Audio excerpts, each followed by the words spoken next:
Olá, eu sou a Miri e no episódio de hoje, um clássico nostálgico para quem viveu a sessão da tarde nos anos 90. Elvira, a Rainha das Trevas. Já faz algum tempo que eu estou assim, curiosa para revisitar alguns filmes de infância e adolescência. Então, preparem-se. Esse vai ser um vídeo para desbloquear memórias desse clássico. E óbvio que eu, assim como muitos, tenho uma memória de uma cena bem específica desse filme, né? Esse é aquele tipo de filme para não levar a sério. A própria personagem não se leva, e é onde a parte cômica do filme mais se destaca. Apesar do que ficou na memória de muitos, Elvira não é apenas um belo par de seios. Digam que eu fui muito mais do que um belo par de seios. Que eu também tinha um belo par de pernas. E eu me surpreendi revendo esse filme. A personagem, ela não se prende nesse estereótipo misteriosa, sexy, indefesa. Ela sabe rir de si mesma e usa muito o sarcasmo, mesmo fazendo as piadas sexuais sem ficar ofensivo.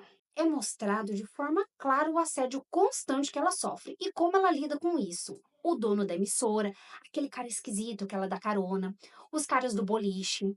E aquela cena, eu tava assim, aplaudindo. Quantas vezes eu tive vontade de fazer isso com um homem inconveniente.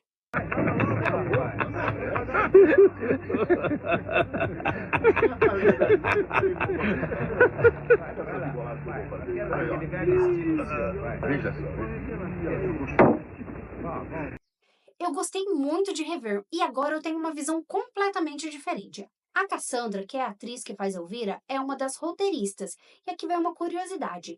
A personagem Elvira, ela já existia antes do filme. E olha só, ela apresentava um programa de filmes de terror de baixo orçamento, igual aquele que tem no comecinho do filme. Então, eu acredito que ali tem base em experiências pessoais.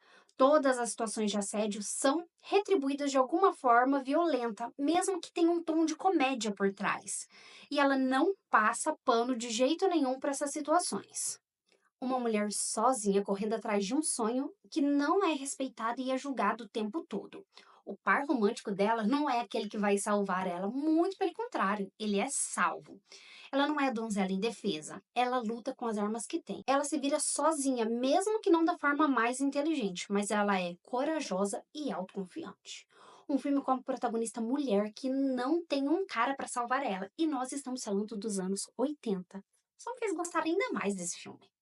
Em relação aos outros personagens da cidade, os adolescentes que são controlados o tempo todo, eles amam ela logo de cara. Ela representa a liberdade que eles querem ter. Mostra para eles que eles podem ser do jeitinho que eles quiserem. Quando eles se juntam para ajudar na reforma da casa, eles têm mais maturidade e empatia para lidar com um novo e diferente do que todos os adultos da cidade. Com toda aquela moral, inventam coisas absurdas como distribuição de camisinhas na escola. Qualquer semelhança com a realidade aí desses últimos tempos, né?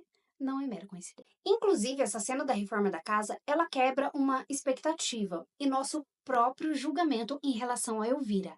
A casa, ela fica toda colorida. E daí você acha assim que ela vai odiar. E ela fica muito feliz e até emocionada. E a Elvira, pelo esse visual exótico, ela é julgada o tempo todo. E ela tem um coração mais bondoso do que todos aqueles que se julgam defensores da verdade e bondade. Afinal, ela perdoou a cidade que colocou fogo nela, literalmente. Os membros do Clube da Moralidade da cidade não têm moral nenhuma. Logo vemos aquele corretor que vai fingir ajudar e temos mais uma tentativa de assédio. Ainda aí nesse núcleo da moral e dos bons costumes, nós temos aquela cena do piquenique. Ai, que é incrível. E quando cai a moralidade, eles mostram quem são. Os desejos que eles fingem não ter vêm à tona. Com licença. Esse rosto tem dono? A Elvira sempre foi uma referência de bruxa pra mim. E pra minha surpresa e memória falsa, no filme só vemos a bruxaria nas cenas finais. Mas todos os elementos eles estão ali presentes no filme. O cachorro, que é um membro da família que se transforma em rato, aquela casa caindo aos pedaços antes da reforma, o livro, a cena no cemitério, aquela cena que a cidade coloca fogo nela. Tem o último desejo? Sim, só um. O visual do carro é outra coisa que eu não posso deixar de mencionar. É um Thunderbird 85 preto que ele foi personalizado exclusivamente para o filme. Que esse filme se tornou um clássico e a personagem inesquecível é inegável. E não foi porque ele foi um sucesso de bilheteria. A distribuidora faliu e o filme que seria lançado em todos os Estados Unidos foi exibido em apenas 300 cinemas. E a personagem ela tornou-se tão famosa na cultura americana e mundial que em Los Angeles e Atlanta são comemorados o Dia da Elvira, dia 9 de março e 26 de outubro, respectivamente. Em geral, nas histórias, as bruxas sempre são vistas como vilãs. Aqui eu aprendi a ver a Elvira como a mulher independente que todos temem. Outra referência do filme na minha vida é que quando ela se defende jogando o sapato na cabeça do tio, eu relembrei isso perfeitamente quando eu comprei meu primeiro escarpão.